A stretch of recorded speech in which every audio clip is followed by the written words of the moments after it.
కృషి ఉంటే మనుషులు ఋషులవుతారు, మహాపురుషులవుతారు అన్న యోక్తికి శ్రీ ఎన్టీఆర్ జీవితమే నిదర్శనం.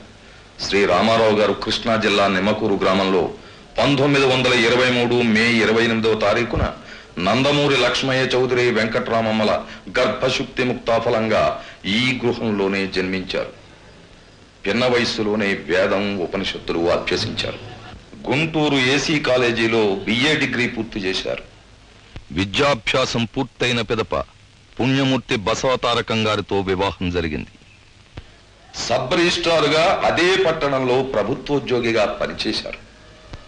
ఆ తరువాత చెన్నపట్టణంలో చలనచిత్ర కళామ తల్లి ఆహ్వానాన్ని అందుకుని ఆమె ఆశీస్సులతో ఇంతెంతై వటుడెంతై మరియు తానంతై అన్నట్లు 300కు పైగా చిత్రాల్లో నటించి 6 కోట్ల ఆంధ్ర ప్రజల అభిమాన కథానాయకుడిగా ఏకఛత్రాధిపత్యాన్ని కొనసాగించారు. పురాణ పురుషుల పాత్రలు ధరించి కలియుగ దైవంగా ప్రతి ఇంట ఆరాధించబడ్డారు.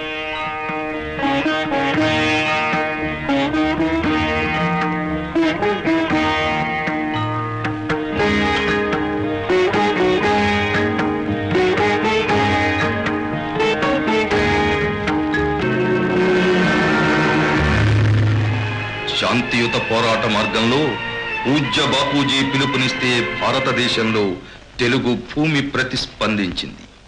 మన్యసీమలో సింహగర్జన చేశాడు విప్లవ వీరుడు అల్లూరి సీతారామరాజు. తెల్లవాడి తుపాకీ గుండెకు గుండె నెదురొడ్డి నిలబడ్డాడు మన టంగుటూరి. విశాలాంధ్ర అవతరణ కోసం ఆత్మత్యాగం చేశాడు అమరజీవి పొట్టి శ్రీరాములు. ఆ కోవలోనే ఆంధ్ర రాష్ట్రం ఆత్మగౌరవాన్ని అమ్ముకుంటున్న సందర్భంలో తెలుగు జాతి ఆత్మాభిమానాన్ని నిలబెట్టడానికి, తెలుగు సంస్కృతిని పెంపొందించడానికి, తెలుగు జాతిని ఉద్ధరించడానికి ఉద్భవించారు మన అన్నశ్రీ నందమూరి తారక రామారావు. 35 సంవత్సరాలు తనను అభిమానించి తాను ఇంతటి వాడవడానికి కారకులైన తెలుగు ప్రజలు అరాచకత్వంలో అల్లాడిపోతున్న దృశ్యం ఆయన్ని కలచివేసింది. ఈ దుర్భర పరిస్థితికి కారకులు కుహనా రాజకీయ నాయకులేనని గ్రహించి తన శేష జీవితాన్ని తెలుగు ప్రజలకు అంకితం చేయదలచి ఒక నూతన పార్టీ స్థాపన ద్వారానే ఇది సంభవమని నిర్ణయించుకుని 1982 మార్చి 29వ తేదీన తెలుగుదేశం పార్టీని స్థాపించారు నందమూరి తారక రామారావు గారు.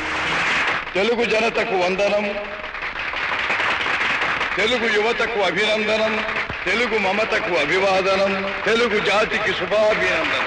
హరిజన గిరిజన దళిత వర్గాలు గూడెల్లో, అడవుల్లో, గుడిసెల్లో మగ్గిపోతూ ఉంటే చూచి భరించలేక వెనకబడిన తరగతులు ఇంకా ఇంకా అట్టడుగుకు తొక్కివేయబడుతుంటే సహించలేక జనాభాలో సగమున్న ఆడబడుచులు అన్యాయమవుతుంటే ఓరిమి పట్టలేక రాజకీయం భ్రష్టమై, వ్యాపారాత్మకమై, దగాకోరు విధానమై ఆంధ్ర ఆత్మాభిమానం చంపుతూ ఉంటే గుండె బద్దలై మనసు వికలమై ఓరిమి పట్టలేక మీకోసం వచ్చాను.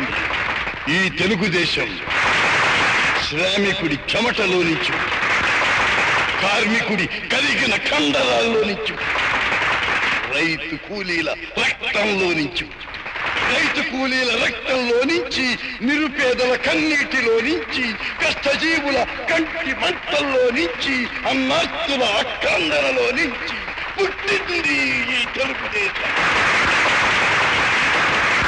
తెలుగువాడి పౌరుషం చాటి చెప్పడానికి, తెలుగువారి ఆత్మగౌరవం నిలబెట్టడానికి పుట్టింది ఈ తెలుగుదేశం. ఆశీర్వాదం, మంగళాక్షరం. ఆ దృక్పథంతో పార్టీని స్థాపించి ప్రజల్ని ఉత్తేజపరచడానికి, వారిలో నూతన రాజకీయ చైతన్యం కలిగించడానికి జైత్రయాత్రకు బయలుదేరి పాంచజన్యం పూరించాడు. కదిలింది చైతన్య రథం, తెలుగు జాతికి నాడది తిరుగులేని ఆయుధం. కదిలింది చైతన్య రథం, మన కోసం కుబేరుడే కుచేలుడై వచ్చినాడు.